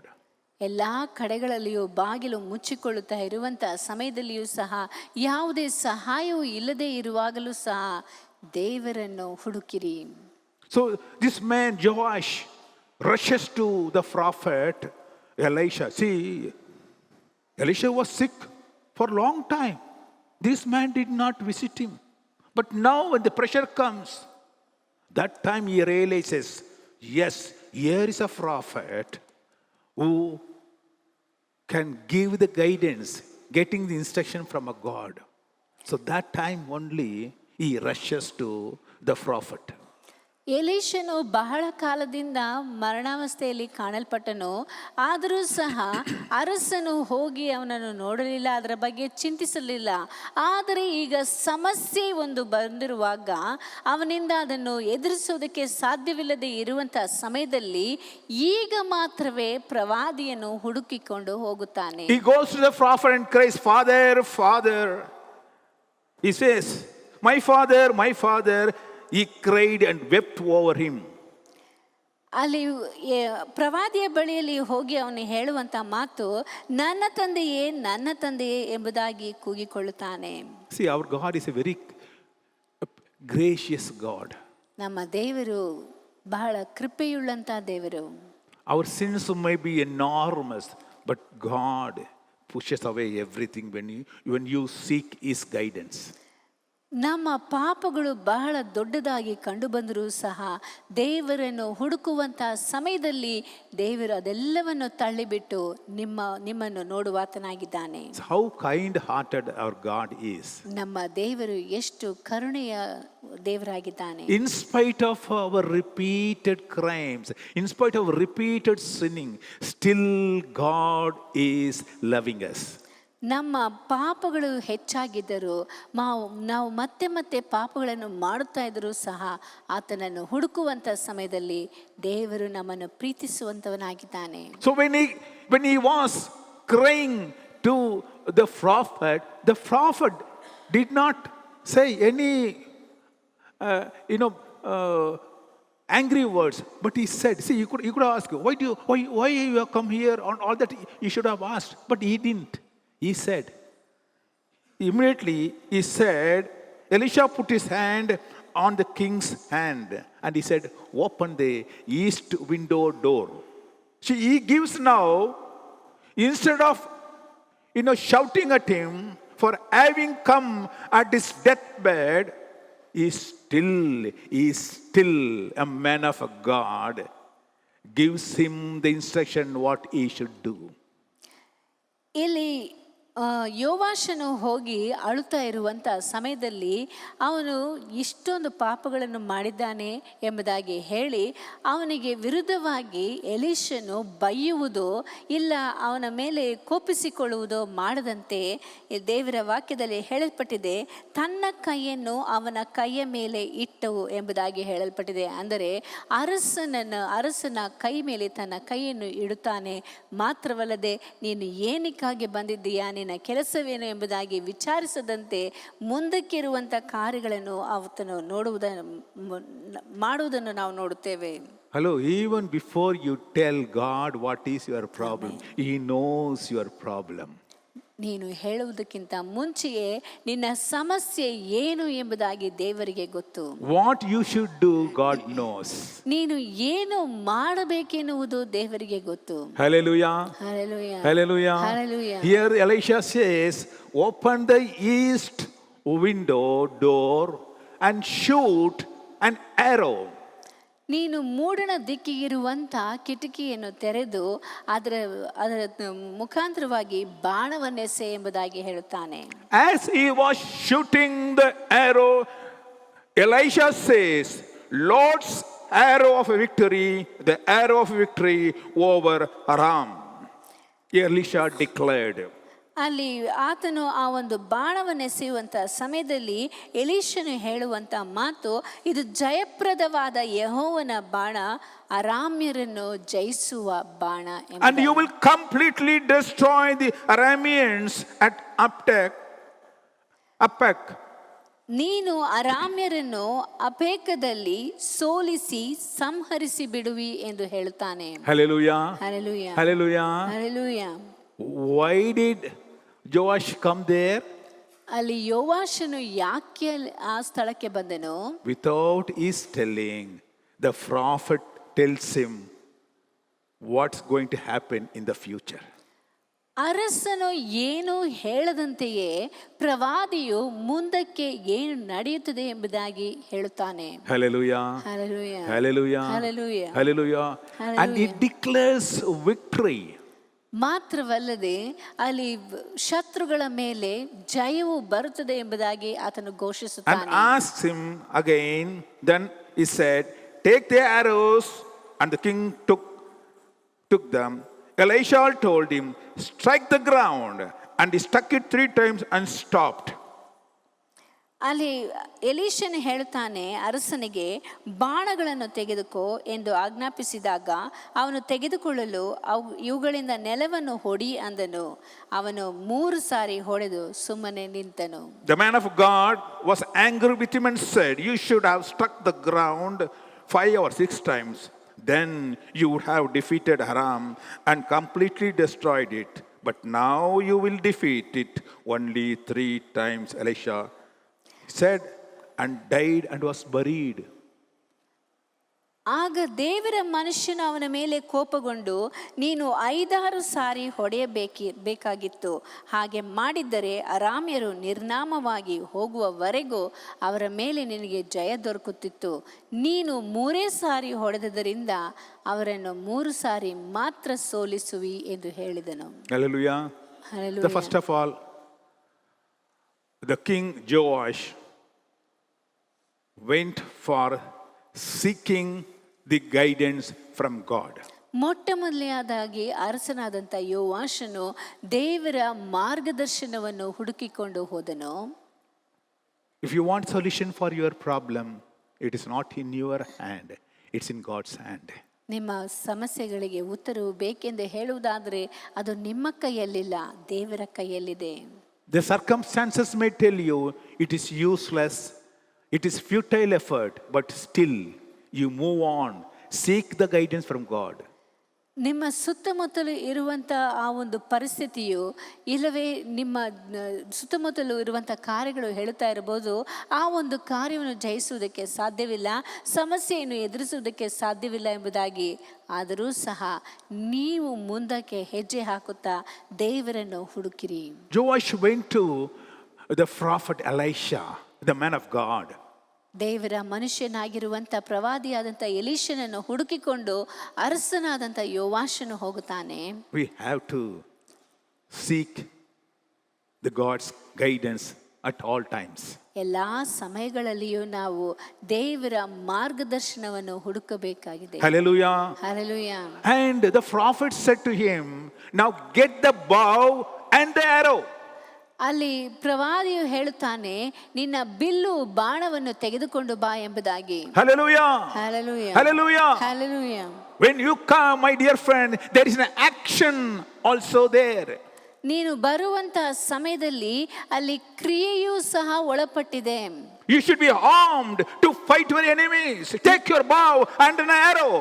ನೀನು ಆ ಒಂದು ಜನರೊಂದಿಗೆ ಯುದ್ಧ ಮಾಡುವುದಕ್ಕೆ ನಿನಗೆ ಬೇಕಾಗಿರುವಂತ ಆಯುಧವು ಇದೆ. Hallelujah. Hallelujah. Hallelujah. Yes, Jesus. You have to equip yourself with the word of God. ನಿನ್ನನ್ನು ನೀನು ದೇವರ ವಾಕ್ಯದಿಂದ ಅದನ್ನು ನೀನು ಬಲಪಡಿಸಿಕೊಳ್ಳಬೇಕಾಗಿದೆ. The word of God is like an arrow shooting towards the enemies. ದೇವರ ವಾಕ್ಯವು ಬಾಣವಾಗಿ ಕಾಣಲ್ಪಟ್ಟು ಶತ್ರುಗಳನ್ನು ಅದು ನಾಶಪಡಿಸುವಂತ. You have to shoot the arrows. You must shoot the word of God towards your enemy. ನಿನ್ನ ಶತ್ರುಗಳಿಗೆ ವಿರುದ್ಧವಾಗಿ ನೀನು ಬಾಣವನ್ನು ಎಸೆಯಬೇಕಾಗಿದೆ. ಬಾಣ ಎಂದು ಹೇಳುವುದಾದರೆ ಇಲ್ಲಿ ದೇವರ ವಾಕ್ಯವಾಗಿ ಕಾಣಲ್ಪಡುತ್ತದೆ. There are promises of God in the Bible. ಸತ್ಯವೇದದಲ್ಲಿ ಅನೇಕ ದೇವರ ವಾಗ್ದಾನಗಳು ಉಂಟು. Take the word of God and shoot against the enemies.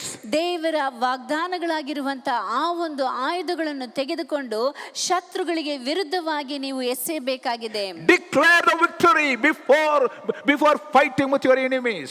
ನಿಮ್ಮ ಶತ್ರುಗಳೊಂದಿಗೆ ನೀವು ಹೋರಾಟ ಮಾಡುವುದಕ್ಕಿಂತ ಮುಂಚೆಯೇ ಜಯವನ್ನು ಘೋಷಿಸಿರಿ. Hallelujah. Hallelujah. Hallelujah. Hallelujah. Unless you know the word of God, my dear friend, it is difficult to fight the war. ನೀವು ದೇವರ ವಾಕ್ಯವನ್ನು ತಿಳಿದುಕೊಳ್ಳದೆ ಹೋದರೆ, ಇಲ್ಲವೇ ಅದು ನಿಮಗೆ ನಿಮ್ಮ ಮನಸ್ಸಿನಲ್ಲಿ ಇಲ್ಲದೆ ಹೋದರೆ ಯುದ್ಧದಲ್ಲಿ ಜಯಿಸುವುದಕ್ಕೆ ಸಾಧ್ಯವಿಲ್ಲ. There are so many promises which God has given to you. ದೇವರು ಅನೇಕ ವಾಗ್ದಾನಗಳನ್ನು ನಿಮಗೆ ಕೊಟ್ಟಿದ್ದಾನೆ. Take those promises in your hand. ಆ ಒಂದು ವಾಗ್ದಾನಗಳನ್ನು ನಿಮ್ಮ ಕೈಗಳಲ್ಲಿ ತೆಗೆದುಕೊಳ್ಳಿರಿ. All the time the promises of God should be in your hand. ಎಲ್ಲಾ ಸಮಯಗಳಲ್ಲಿಯೂ ದೇವರ ವಾಗ್ದಾನವು ನಮ್ಮ ಕೈಯಲ್ಲಿ ಕಂಡು ಬರಬೇಕು. That is armor that you have to shoot against the enemy. ಆ ಒಂದು ಶತ್ರುವಿಗೆ ವಿರುದ್ಧವಾಗಿ ಎಸೆಯಬೇಕಾಗಿರುವಂತ ಒಂದು ಆಯುಧ ಎಂದು ಹೇಳುವುದಾದರೆ ದೇವರ ವಾಕ್ಯವಾಗಿ ಕಂಡು ಬರುತ್ತದೆ. When Satan came to God, Jesus Christ, Jesus used the word of God. ಯೇಸುವಿನ ಬಳಿಯಲ್ಲಿ ಸೈತಾನನು ಬಂದು ಪರೀಕ್ಷಿಸುವಂಥ ಸಮಯದಲ್ಲಿ ಯೇಸುವು ಸಹ ದೇವರ ವಾಕ್ಯವನ್ನು ಉಪಯೋಗಿಸಿದನು. When Satan brings a trouble in your mind, my dear friend, take the word of God which encourages you. ನಿಮ್ಮ ಮನಸ್ಸಿನಲ್ಲಿ ಸೈತಾನನು ಅನೇಕ ಕಾರ್ಯಗಳನ್ನು ತೆಗೆದುಕೊಂಡು ಬಂದು ನಿಮಗೆ ಗೊಂದಲವನ್ನು ಹುಟ್ಟಿಸುವಂತ ಸಮಯದಲ್ಲಿ ದೇವರ ವಾಕ್ಯವನ್ನು ತೆಗೆದುಕೊಳ್ಳಿರಿ. Hallelujah. Hallelujah. So receive the word of God, use it, pronounce it, declare it. ದೇವರ ವಾಕ್ಯಗಳನ್ನು ನೀವು ಬಾಯಲ್ಲಿ ಹೇಳಿಕೊಂಡು ಅದನ್ನು ಮನಸ್ಸಿನಲ್ಲಿ ಇಟ್ಟುಕೊಂಡು ಮಾತ್ರವಲ್ಲದೆ ಅದನ್ನು ನೀವು ನನ್ನ ಜೀವಿತದಲ್ಲಿ ನೆರವೇರುವುದು ಎಂಬುದಾಗಿ ಘೋಷಿಸುವುದನ್ನು ಕಲಿತುಕೊಳ್ಳಿರಿ. Because the problem always there. ಯಾಕೆಂದರೆ ಸಮಸ್ಯೆಗಳು ಯಾವಾಗಲೂ ಇರುತ್ತವೆ. So we need to have the air of God all the time in our hand. ಆದ್ದರಿಂದ ಯಾವಾಗಲೂ ನಮ್ಮ ಕೈಯಲ್ಲಿ ಆ ಒಂದು ಬಾಣವು ದೇವರ ವಾಕ್ಯವು ಕಂಡು ಬರಬೇಕು. The world may say, oh, now you are not going to live, you will die, and you will be a failure. ನೀನು ನಿನ್ನ ಜೀವಿತದಲ್ಲಿ ಸೋಲನ್ನೇ ಅನುಭವಿಸುವಿ, ಜಯವನ್ನು ಕಾಣುವುದಕ್ಕೆ ಸಾಧ್ಯವಿಲ್ಲ, ಇಲ್ಲವೇ ನಿನ್ನ ಜೀವಿತದಲ್ಲಿ ಇನ್ನು ಮುಂದಕ್ಕೆ ನೀನು ಜೀವಿಸುವುದಕ್ಕೆ ಸಾಧ್ಯವಿಲ್ಲ, ಮರಣವನ್ನೇ ಕಾಣುವಿ ಎಂಬುದಾಗಿ ಲೋಕದಲ್ಲಿರುವಂತ ಜನರು ಹೇಳುತ್ತಾ ಇರಬಹುದು. Hallelujah. Hallelujah. But John 16:31 says, in this world you will have a trouble, but take heart, I have overcome the world. ಇಲ್ಲಿ ಯೋಹಾನನ ಪುಸ್ತಕ ಸುವಾರ್ತೆಯಲ್ಲಿ ಹೇಳಲ್ಪಟ್ಟಿದೆ, 16ನೇ ಅಧ್ಯಾಯ 33ನೇ ವಾಕ್ಯದಲ್ಲಿ ಹೇಳಲ್ಪಟ್ಟಿದೆ, ಲೋಕದಲ್ಲಿ ನಿಮಗೆ ಸಂಕಟ ಉಂಟು, ಧೈರ್ಯವಾಗಿರ್ರಿ, ನಾನು ಲೋಕವನ್ನು ಜಯಿಸಿದ್ದೇನೆ. Hallelujah. Hallelujah. Hallelujah. Hallelujah. When the world says that you will be a failure, say to the world, hello, I am with my God who conquered the world, and my God overcame the world. ಲೋಕವು ನಿಮಗೆ ನೀವು ಸೋಲನೆ ಅನುಭವಿಸುವಿ, ನಿನಗೆ ಜಯವೆನ್ನುವುದು ಇಲ್ಲವೇ ಇಲ್ಲ ಎಂಬುದಾಗಿ ಹೇಳುತ್ತಾ ಇರುವಂತಹ ಸಮಯದಲ್ಲಿ ಆ ಲೋಕವನ್ನು ನೋಡಿ ಹೇಳಿರಿ, ನಾನು ನನ್ನ ದೇವರ ಸಂಗಡ ಇದ್ದೇನೆ, ಆತನು ಈ ಲೋಕವನ್ನು ಜಯಿಸಿದ್ದಾನೆ, ಆದ್ದರಿಂದ ನಾನು ಧೈರ್ಯದಿಂದ ಇದ್ದು ಲೋಕವನ್ನು ಜಯಿಸುವೆನು ಎಂಬುದಾಗಿ ಧೈರ್ಯವಾಗಿ ಹೇಳಿರಿ. Though the enemies can be anything. ಆ ಒಂದು ಶತ್ರುವು ಎಂದು ಹೇಳುವುದಾದರೆ ಅದು ಬೇರೆ ಏನಾದರೂ ಆಗಿರಬಹುದು. It may be your financial problem. ಒಂದು ವೇಳೆ ಅದು ನಿಮ್ಮ ಆರ್ಥಿಕ ಸಮಸ್ಯೆ ಆಗಿರಬಹುದು. Maybe your sickness. ಅನಾರೋಗ್ಯವಾಗಿರಬಹುದು. Maybe your loss of job. ಇಲ್ಲವೇ ಕೆಲಸವನ್ನು ಕಳೆದುಕೊಂಡಿರಬಹುದು. Maybe you have problem in your marriage. ನಿಮ್ಮ ವಿವಾಹದಲ್ಲಿ ಸಮಸ್ಯೆ ಇರಬಹುದು. Shoot the arrow of God. ದೇವರ ವಾಕ್ಯವೆನ್ನುವಂತ ಆ ಒಂದು ಬಾಣವನ್ನೇ ಎಸೆರಿ. Hallelujah. Hallelujah. Hallelujah. Hallelujah. The word of God will give you victory. ದೇವರ ವಾಕ್ಯವು ನಿಮಗೆ ಜಯವನ್ನು ಕೊಡುವಂತದ್ದಾಗಿದೆ. And secondly, you stay focused where the problem is. ಆ ಸಮಸ್ಯೆಯು ಎಲ್ಲಿದೆಯೋ ಅದರ ಮೇಲೆ ಗಮನವಿಡಿ. I think there might have been so many windows in Elisha's house. ಎಲೀಷನ ಮನೆಯಲ್ಲಿ ಅನೇಕ ಕಿಟಕಿಗಳು ಕಂಡು ಬಂದಿರಬಹುದು. But Elisha says to Joash, open the east window door. ಆದರೂ ಸಹ ಎಲೀಷನು ಯೋವಾಷನಿಗೆ ಹೇಳುವಂಥದ್ದು ಮೂಡಣ ದಿಕ್ಕಿನ ಆ ಒಂದು ಕಿಟಕಿಯನ್ನು ತೆರೆ ಎಂಬುದಾಗಿ ಹೇಳುತ್ತಾನೆ. Joash was surrounded by his enemies. All around he was having pressures. ಯೋವಾಷನಿಗೆ ಸುತ್ತಲೂ ಒತ್ತಡವು, ಶತ್ರುಗಳು ಕಂಡು ಬರುತ್ತಾರೆ. But the biggest problem, life and death problem, was from east side only. ಆದರೂ ಸಹ ದೊಡ್ಡ ಸಮಸ್ಯೆಯು ಮತ್ತು ಮರಣ ಜೀವನ ಮಧ್ಯದಲ್ಲಿ ಇರುವಂತಹ ಹೋರಾಟ ಎಂದು ಹೇಳಬೇಕಾದರೆ ಅದು ಮೂಡಣ ದಿಕ್ಕಿನಿಂದ ಬರುವಂತದ್ದಾಗಿತ್ತು. The Arameans, the Syrians were located on the eastern side of Israel. ಆ ಒಂದು ಅರಾಮ್ಯರು ಮೂಡಣ ದಿಕ್ಕಿನಿಂದ ಬರುವಂತವರಾಗಿ ಕಾಣಲ್ಪಟ್ಟರು. That's why the prophet says, open the window on the eastern side, there you shoot your arrow. ಆದ್ದರಿಂದಲೇ ಪ್ರವಾದಿಯಾದಂಥ ಎಲೀಷನ್ ಹೇಳ್ತಾನೆ, ಮೂಡಣ ದಿಕ್ಕಿನ ಕಿಟಕಿಯನ್ನು ತೆರೆದು ಅಲ್ಲಿ ನಿನ್ನ ಬಾಣವನ್ನು ಎಸೆ ಎಂಬುದಾಗಿ. Hello, there may be so many issues surrounding you, but be focused. Prioritize which one to be tackled first. ನಿಮ್ಮ ಸುತ್ತಲೂ ಅನೇಕ ಸಮಸ್ಯೆಗಳು ಕಂಡು ಬರುತ್ತಾ ಇರಬಹುದು, ಆದರೂ ಸಹ ಯಾವ ಸಮಸ್ಯೆಯನ್ನು ಮೊದಲು ನಾವು ಎದುರಿಸಬೇಕು ಎನ್ನುವಂಥ ಪ್ರಾಮುಖ್ಯತೆಯನ್ನು ಕೊಡುವುದನ್ನು ತಿಳಿದುಕೊಳ್ಳಿ. The toughest one should be removed first. ಮೊಟ್ಟ ಮೊದಲನೇದಾಗಿ ಬಹಳ ಕಠಿಣವಾಗಿರುವಂಥದ್ದನ್ನು ಎದುರಿಸಬೇಕಾಗಿದೆ. The one who is choking your life has to be removed first. ನಿಮ್ಮ ಜೀವವನ್ನೇ ತೆಗೆಯುವಂತ ಆ ಒಂದು ಸಮಸ್ಯೆಯನ್ನು ಮೊದಲು ಎದುರಿಸಬೇಕಾಗಿದೆ. The eastern side is very, very important for Israel. ಇಸ್ರಾಯೇಲರಿಗೆ ಮೂಡಣ ದಿಕ್ಕು ಬಹಳ ಮುಖ್ಯವಾಗಿದೆ. So that side you shoot the arrow. ಆ ಒಂದು ಕಡೆಯಲ್ಲಿ ನೀವು ಬಾಣವನ್ನು ಎಸೆಯಬೇಕಾಗಿದೆ. Don't get confused with all so many problems. ಅನೇಕ ಸಮಸ್ಯೆಗಳನ್ನು ಕುರಿತಾಗಿ ಯೋಚಿಸಿ ಅದರಲ್ಲಿ ಗೊಂದಲದಲ್ಲಿ ಇರಬೇಡಿ. Focus where your attention should be. ನಿಮ್ಮ ಒಂದು ಗಮನವು ಯಾವ ಕಡೆ ಇರಬೇಕೆನ್ನುವಂಥದ್ದನ್ನು ಕುರಿತಾಗಿ ದೃಷ್ಟಿಸಿ ನೋಡಿ. One by one the problem has to be solved. ಒಂದರ ನಂತರ ಒಂದು ಸಮಸ್ಯೆಯು ಅಲ್ಲಿ ಆದರೆ ಆ ಒಂದು ಸಮಸ್ಯೆಯನ್ನು ಎದುರಿಸಬೇಕಾಗಿದೆ. Some people will say, oh, I'm really confused. I don't know which one to take. Number of problems. ನನಗೆ ಅನೇಕ ಸಮಸ್ಯೆಗಳಿದೆ, ಯಾವುದನ್ನು ಹೇಗೆ ನಾನು ಎದುರಿಸಬೇಕೆಂಬುದಾಗಿ ನನಗೆ ಗೊತ್ತಿಲ್ಲ, ನನಗೆ ಗೊಂದಲವಾಗಿದೆ ಎಂಬುದಾಗಿ ಅನೇಕ ಜನರು ಹೇಳ್ತಾರೆ. Hallelujah. Hallelujah. Hallelujah. Hallelujah. You have to focus the one which is more dangerous to you. ಮೊಟ್ಟ ಮೊದಲನೇದಾಗಿ ನಿನಗೆ ಬಹಳ ಅಪಾಯಕಾರಿಯಾಗಿರುವಂಥ ಆ ಒಂದು ಸಮಸ್ಯೆಯನ್ನು ಕುರಿತಾಗಿ ನೀನು ಯೋಚಿಸಬೇಕಾಗಿದೆ. ಅದನ್ನು ಉದ್ದೇಶಿಸಿ ಅದಕ್ಕೆ ವಿರುದ್ಧವಾಗಿ ನೀನು ಕಾರ್ಯ ಮಾಡಬೇಕಾಗಿದೆ. Hallelujah. Hallelujah. Hallelujah. Hallelujah. Prioritize. ನೀನು ಪ್ರಾಮುಖ್ಯತೆಯನ್ನು ಕೊಡುವುದನ್ನು ತಿಳಿದುಕೋ. Find out which one is to be tackled first. ಮೊಟ್ಟ ಮೊದಲನೇದಾಗಿ ಯಾವುದನ್ನು ಆರಿಸಿಕೊಳ್ಳಬೇಕೆಂಬುದಾಗಿ ನೀವು ತಿಳಿದುಕೊಳ್ಳಿ. Open that window and shoot the word of God.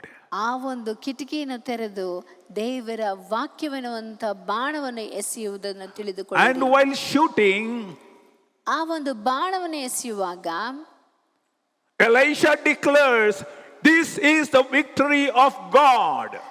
ಅಲ್ಲಿ ಎಲೀಷನು ಹೇಳುವಂತ ಮಾತು, ಇದು ದೇವರು ಕೊಡುವಂತ ಜಯವು ಎಂಬುದಾಗಿ. This is the arrow of God. ಇದು ದೇವರ ಒಂದು ಬಾಣ. Hallelujah. Hallelujah. Hallelujah. Hallelujah. When you are attacking your enemy, my dear friends, say that this is the arrow of God. ನಿನ್ನ ಶತ್ರುವನ್ನು ಎದುರಿಸುವಂತ ಸಮಯದಲ್ಲಿ ಇದು ದೇವರ ಬಾಣ ಎಂಬುದಾಗಿ ಹೇಳುವುದನ್ನು ಕಲಿತುಕೊಳ್ಳಿರಿ. Hallelujah. Hallelujah. Hallelujah. Hallelujah. David said to Goliath, oh, I am coming in the name of God. ಅಲ್ಲಿ ದಾವೀದನು ಗೊಲ್ಯಾತನನ್ನು ನೋಡಿ ಹೇಳುವಂತ ಮಾತು, ನಾನು ನನ್ನ ದೇವರ ಹೆಸರಿನಲ್ಲಿ ಬರುತ್ತಾ ಇದ್ದೇನೆ. Hallelujah. Hallelujah. Hallelujah. Hallelujah. When you declare to the enemies that is the arrow of God, the enemy can never stand against it. ನೀವು ದೇವರ ವಾಕ್ಯವನ್ನು ಅಲ್ಲಿ ಹೇಳುವಂತ ಸಮಯದಲ್ಲಿ ಆ ಒಂದು ವಾಕ್ಯವು ದೇವರಿಗೆ ಶತ್ರುವಿಗೆ ವಿರುದ್ಧವಾಗಿರುವಾಗ ಆತನು ಅದರ ವಿರುದ್ಧವಾಗಿ ನಿಲ್ಲುವುದಕ್ಕೆ ಸಾಧ್ಯವಾಗುವುದಿಲ್ಲ. And Gideon has told that this is the sword of God.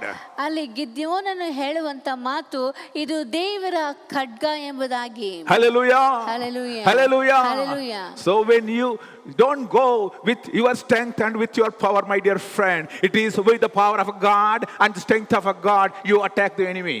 ನೀನು ನಿನ್ನ ಬಲದಿಂದ ಹೋಗುವುದು ಬೇಡ, ದೇವರ ಬಲವು ದೇವರ ಬಲಿಷ್ಠತೆಯಿಂದ ನೀನು ಶತ್ರುವನ್ನು ಎದುರಿಸಬೇಕಾಗಿದೆ. Declare in your mouth the victory that you are going to take it. ನೀನು ಪಡೆದುಕೊಳ್ಳುವಂತ ಆ ಒಂದು ಜಯವನ್ನು ನಿನ್ನ ಬಾಯಿಂದ ನೀನು ಅರಿಕೆ ಮಾಡು, ಘೋಷಿಸು. He said victory of God. ಇದು ದೇವರ ಜಯ ಎಂಬುದಾಗಿ ಹೇಳುತ್ತಾನೆ. While shooting it's obvious. See that time King Joash did not see the king standing before him, the enemy king standing before him. Nothing was there. But in faith, Elisha saw the enemy king was standing there. ಅಲ್ಲಿ ಯೋವಾಷನಾಗಲಿ ಇಲ್ಲವೇ ಎಲೀಷನಾಗಲಿ ಸುತ್ತಲೂ ಇರುವಂತ ಶತ್ರುವನ್ನು ಕಣ್ಣಿಂದ ಕಾಣುತ್ತಾ ಇಲ್ಲ, ಆದರೂ ಸಹ ನಂಬಿಕೆಯ ಮುಖಾಂತರವಾಗಿ ಶತ್ರುವನ್ನು ಜಯಿಸುವಂತ ಆ ಒಂದು ಮಾತನ್ನು ಘೋಷಿಸುವ ಆತನಾಗಿದ್ದಾನೆ. Hallelujah. Hallelujah. Hallelujah. Hallelujah. Even if you don't see this enemy physically before you, my dear friend, you shoot against him in your faith and declare victory in your faith. ನೀನು ನಿನ್ನ ಕಣ್ಣಿನಿಂದ ಶತ್ರುವನ್ನು ನೋಡುವುದಕ್ಕೆ ಸಾಧ್ಯವಾಗದೇ ಇದ್ದರೂ ಸಹ ನೀನು ನಂಬಿಕೆಯಿಂದ ಆತನನ್ನು ಜಯಿಸಿದ್ದೇನೆ ಮತ್ತು ಆತನಿಗೆ ವಿರುದ್ಧವಾಗಿ ಬಾಣವನ್ನು ಎಸೆಯುತ್ತೇನೆ ಎನ್ನುವಂತ ಆ ಒಂದು ನಂಬಿಕೆಯು ನಿನ್ನಲ್ಲಿ ಕಾಣಲ್ಪಡಬೇಕಾಗಿದೆ. Hallelujah. Hallelujah. Hallelujah. Hallelujah. The lastly, the prophet says, he was shouting at the king. He told the king, strike the ground with the arrow. ಕೊನೆಯದಾಗಿ ಅಲ್ಲಿ ಎಲೀಷನು ಹೇಳುವಂತ ಮಾತು, ನೀನು ನೆಲಕ್ಕೆ ಹೊಡೆ ಎಂಬುದಾಗಿ. Then the king struck only 3 times and stopped it. ಅಲ್ಲಿ 3 ಬಾರಿ ಮಾತ್ರವೇ ಆತನು ಹೊಡೆದು ನಿಲ್ಲಿಸಿ ಬಿಡುತ್ತಾನೆ. And the prophet got angry. ಆಗ ಪ್ರವಾದಿಗೆ ಕೋಪ ಬರುತ್ತದೆ. Why did you stop after striking only 3 times? ಯಾಕೆ ನೀನು 3 ಬಾರಿ ಹೊಡೆದು ಮಾತ್ರ ನಿಲ್ಲಿಸಿ ಬಿಟ್ಟೆ? You should have continued. ನೀನು ಇನ್ನೂ ಹೆಚ್ಚು ಹೊಡೆಯಬೇಕಾಗಿತ್ತು. Many a times you should have struck. ನೀನು ಅನೇಕ ಬಾರಿ ಹೊಡೆಯಬೇಕಾಗಿತ್ತು. But you have stopped after striking 3 times. ಆದರೆ 3 ಬಾರಿ ಹೊಡೆದು ನೀನು ಸುಮ್ಮನಾದೆ. Your victory is only for 3 times. ನಿನ್ನ ಜಯವು ಬರೀ 3 ಬಾರಿ ಮಾತ್ರವೇ. Just imagine why. ಯಾಕೆ? What stopped the king continuing to strike? ಆ ಒಂದು ಅರಸನು ಇನ್ನು ಮುಂದಕ್ಕೆ ಹೊಡೆಯದಂತೆ ನಿಲ್ಲಿಸಿದ್ದು ಯಾವುದು? Why did he stop? ಯಾಕೆ ಅವನು ನಿಲ್ಲಿಸಿ ಬಿಟ್ಟನು? Did Elisha say stop? ಎಲೀಷನು ನಿಲ್ಲಿಸು ಎಂದು ಹೇಳಿದನ? Oh my dear friend, we always after first victory, second victory, third victory, we will take it for granted. It's no more required. We no more have to declare the word of God. We no more have to have an arrow in our hand. So we just keep quiet, my dear friend. ಪ್ರೀತಿಯುಳ್ಳ ದೇವಜನರೇ, ಮೊದಲನೇ ಬಾರಿ, ಎರಡನೇ ಬಾರಿ, ಮೂರನೇ ಬಾರಿ ಜಯವು ಬಂದ ತಕ್ಷಣ ಇನ್ನು ಮುಂದೆ ನಾವು ದೇವರ ವಾಕ್ಯವನ್ನು ಹೇಳುವಂಥ ಅವಶ್ಯಕತೆ ಇಲ್ಲ, ಆತನ ವಾಕ್ಯವನ್ನು ಉಪಯೋಗಿಸುವಂಥ ಅವಶ್ಯಕತೆ ಇಲ್ಲ ಎಂಬುದಾಗಿ ಎಲ್ಲವನ್ನು ಬಹಳ ಸಾಧಾರಣವಾಗಿ ನಾವು ತೆಗೆದುಕೊಳ್ಳುತ್ತೇವೆ. When we found victory in our life, first time and the second time and third time, we become so lethargic and take it for granted. It's no more required. God's help is no more required. So we keep quiet. The fourth time the enemy comes and conquers you. ನಾವು 1 ಬಾರಿ, 2 ಬಾರಿ, 3 ಬಾರಿ ಜಯವನ್ನು ಕಂಡ ನಂತರ ಆಮೇಲೆ ಜಯವು ಬಂದೇ ಬರುತ್ತದೆ ಎಂಬುದಾಗಿ ಎಲ್ಲವನ್ನು ಬಹಳ ಸಾಧಾರಣವಾಗಿ ಸುಲಭವಾಗಿ ತೆಗೆದುಕೊಂಡು ದೇವರ ವಾಕ್ಯವನ್ನು ಉಪಯೋಗಿಸದಂತೆ ನಾವು ಸುಮ್ಮನಾಗಿ ಬಿಡುತ್ತೇವೆ. ಆದರೆ 4ನೇ ಬಾರಿ ಶತ್ರುವು ಬಂದು ಯುದ್ಧ ಮಾಡಿ ನಮ್ಮನ್ನು ಜಯಿಸುವ ಆತನಾಗಿರುತ್ತಾನೆ. Have you ever thought about this? ನೀವು ಎಂದಾದರೂ ಇದನ್ನು ಕುರಿತಾಗಿ ಯೋಚಿಸಿದ್ದೀರಾ? Word of God says, pray without ceasing. ದೇವರ ವಾಕ್ಯದಲ್ಲಿ ಹೇಳಲ್ಪಟ್ಟಿದೆ, ನೀವು ಎಡೆಬಿಡದಂತೆ ಪ್ರಾರ್ಥಿಸಿರಿ ಎಂಬುದಾಗಿ. In Corinthians chapter 15, 1 Corinthians chapter 15 verse 58 says, therefore my beloved, be steadfast, immovable, always abounding in the work of God, knowing that your labor is not in vain in the Lord. All the time steadfast, keep doing. ದೇವರ ವಾಕ್ಯದಲ್ಲಿ ಹೇಳಲ್ಪಟ್ಟಿದೆ, ಮೊದಲನೆಯ ಕೊರಿಂಥದವರಿಗೆ ಬರೆದ ಪತ್ರಿಕೆ 15ನೇ ಅಧ್ಯಾಯ 58ನೇ ವಾಕ್ಯದಲ್ಲಿ, ನನ್ನ ಪ್ರಿಯ ಸಹೋದರರೇ, ಸ್ಥಿರಚಿತ್ತರಾಗಿಯೂ ನಿಶ್ಚಲರಾಗಿಯೂ ಇರ್ರಿ. ನೀವು ಕರ್ತನ ಸೇವೆಯಲ್ಲಿ ಪಡುವ ಪ್ರಯಾಸವು ನಿಷ್ಫಲವಾಗುವುದಿಲ್ಲವೆಂದು ತಿಳಿದು ಕರ್ತನ ಕೆಲಸವನ್ನು ಯಾವಾಗಲೂ ಅತ್ಯಾಸಕ್ತಿಯಿಂದ ಮಾಡುವವರಾಗಿರಿ. Hallelujah. Hallelujah. Hallelujah. You cannot stop praying, my dear friend. You cannot stop shooting the word of God. ನೀವು ಪ್ರಾರ್ಥಿಸುವುದು ನಿಲ್ಲಿಸುವುದು ಮಾತ್ರವಲ್ಲದೆ ದೇವರ ವಾಕ್ಯವನ್ನು ಅಂದರೆ ಆ ಬಾಣವನ್ನು ಎಸೆಯುವುದನ್ನು ನಿಲ್ಲಿಸಿ ಬಿಡುವುದಕ್ಕೆ ಸಾಧ್ಯವೇ ಇಲ್ಲ. The enemy is all the time there as long as we live. ನಾವು ಜೀವಿಸುವವರೆಗೂ ಆ ಒಂದು ಶತ್ರುವು ನಮಗೆ ವಿರುದ್ಧವಾಗಿ ಯಾವಾಗಲೂ ಕ್ರಿಯೆ ಮಾಡುತ್ತಾ ಇರ್ತಾನೆ. Is not one time enemy, is all the time enemy. ಯಾವಾಗಲೂ ಒಂದು ಬಾರಿ ಎಂಬುದಾಗಿಲ್ಲ, ಎಲ್ಲ ಸಮಯಗಳಲ್ಲಿಯೂ ಆತನು ಶತ್ರುವು ನಮಗೆ ವಿರುದ್ಧವಾಗಿ ಕಂಡು ಬರುತ್ತಾನೆ. All the time you look for weak point in our lives. ನಮ್ಮ ಜೀವಿತದಲ್ಲಿ ಬಲಹೀನವಾದಂಥ ಕಾರ್ಯಗಳನ್ನು ಆತನು ಹುಡುಕಿ ನೋಡ್ತಲೇ ಇರ್ತಾನೆ. If we stop praying to God, if we stop looking for guidance of God, my dear friend, He knows when to strike. ನಾವು ದೇವರನ್ನು ಹುಡುಕುವುದನ್ನು ಬಿಟ್ಟು ದೇವರ ವಾಕ್ಯವನ್ನು ಹೇಳುವುದನ್ನು ಬಿಡುವುದಾದರೆ ಸೈತಾನನಿಗೆ ಚೆನ್ನಾಗಿ ಗೊತ್ತು ನಮ್ಮನ್ನು ಯಾವಾಗ ಹೇಗೆ ಹೊಡೆಯಬಹುದು ಎಂಬುದಾಗಿ. So keep striking all the time. ಆದ್ದರಿಂದ ಯಾವಾಗಲೂ ದೇವರ ವಾಕ್ಯವನ್ನು ನೀವು ಎಸೆಯುತ್ತಾ ಇರಿ. Keep looking for God's word.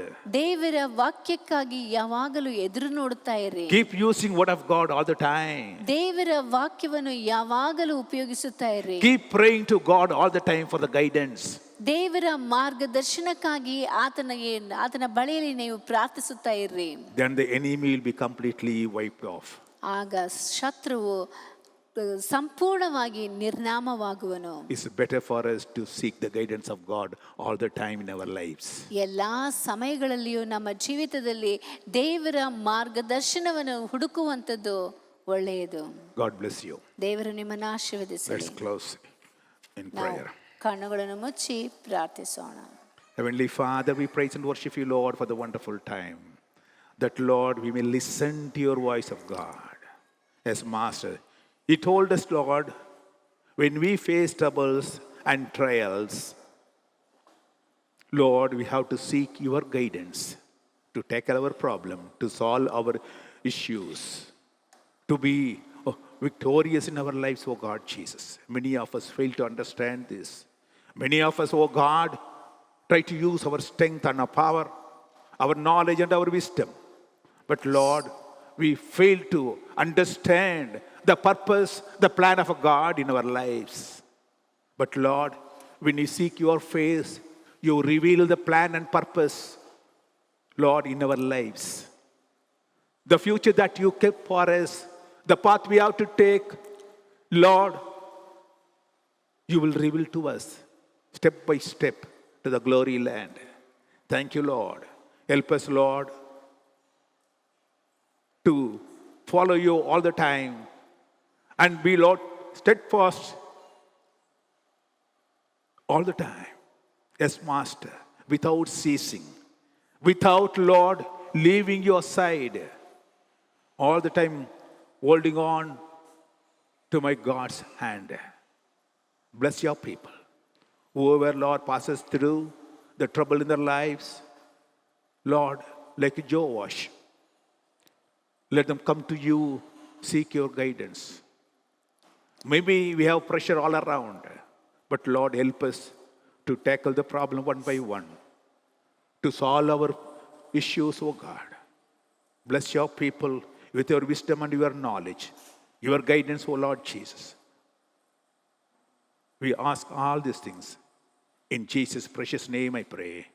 Amen. ನನ್ನ ಮನವೇ ಯೆಹೋವನ ಕೊಂಡಾಡು, ನನ್ನ ಸರ್ವೇಂದ್ರ ಪವಿತ್ರ ನಾಮಕ್ಕೆ ಸ್ತುತಿಸಿರಿ. ನನ್ನ ಮನವೇ ಯೆಹೋವನ ಕೊಂಡಾಡು, ಆತನು ಮಾಡಿದ ಉಪಕಾರಗಳಲ್ಲಿ ಒಂದನ್ನು ಮರೆಯಬೇಡ. Amen. Hallelujah. Hallelujah. Hallelujah. Hallelujah. Hallelujah. Hallelujah. God bless you all. ದೇವರು ಎಲ್ಲರನ್ನು ಆಶೀರ್ವದಿಸಲಿ. ಆಮೆನ್. ಆಮೆನ್. ಆಮೆನ್.